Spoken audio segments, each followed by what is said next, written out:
Je m'appelle Christine Aligui, je suis étudiante du master spécialisé aménager et construire pour la transition écologique. Initialement, j'ai une formation d'ingénieur de génie civil et j'ai obtenu mon diplôme à Polytechnique Yaoundé au Cameroun. Je suis également titulaire d'un master 2 obtenu à l'École centrale de Lyon.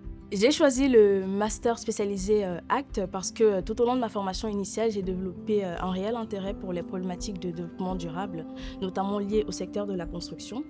Et je me suis très rapidement dit qu'il était impératif de repenser notre façon de concevoir les infrastructures et les espaces afin de les rendre plus résilients, plus sobres et quelque peu un peu plus régénérateurs.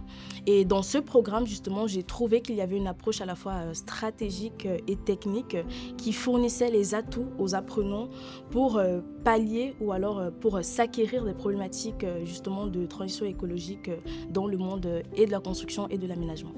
Alors, ce qui m'a le plus marqué, c'est le premier cours qu'on a eu à la rentrée du master. C'est le cours d'adaptation au changement climatique donné par Alexia Le Sœur. C'est une spécialiste du changement climatique et du marché du carbone.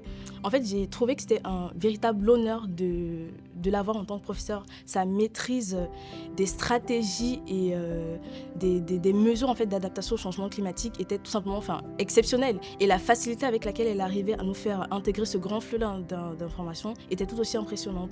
Du coup, arriver et d'un coup être dans le vif du sujet, moi forcément ça m'a marqué jusqu'à présent.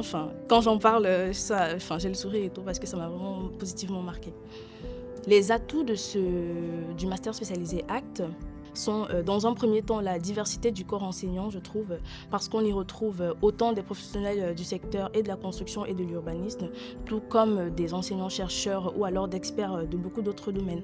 Mais aussi le fait de pouvoir un peu toucher du doigt les projets et d'échanger avec d'autres professionnels du secteur.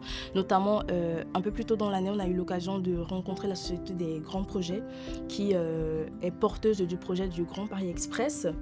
Et un peu plus tôt, on a eu l'occasion de visiter l'écoquartier de Châtenay-Malabry. Et bien sûr, on a eu un briefing avant sur la façon dont a été pensé cet écoquartier. Et ça m'a permis de toucher un peu plus du doigt les réalités de l'éco-conception appliquées à un projet d'une aussi grande envergure. Et ça, je trouve que c'est vraiment intéressant dans le cadre de ce master. Honnêtement, déjà, on est un très petit comité. Il y a une diversité de profils. On retrouve autant des ingénieurs que des architectes, que des profils un peu plus axés finance ou sciences politiques, ce qui rend les échanges un peu complémentaires. Et cette complémentarité dans les compétences, en fait, fait naître une ambiance stimulante, mais tout en restant bienveillante, bien sûr. C'est très agréable. En ce qui concerne les professeurs, les échanges sont tout aussi agréables. Surtout que chaque professeur vient avec une thématique complètement différente. Donc le fait de se plonger à chaque fois dans un nouveau monde, c'est très stimulant, c'est vraiment très appréciable. Le programme permet à ses étudiants de bénéficier du cadre d'excellence d'une des meilleures écoles d'ingénieurs de France. Je pense qu'il n'est plus vraiment temps de cogiter, mais plutôt de se lancer.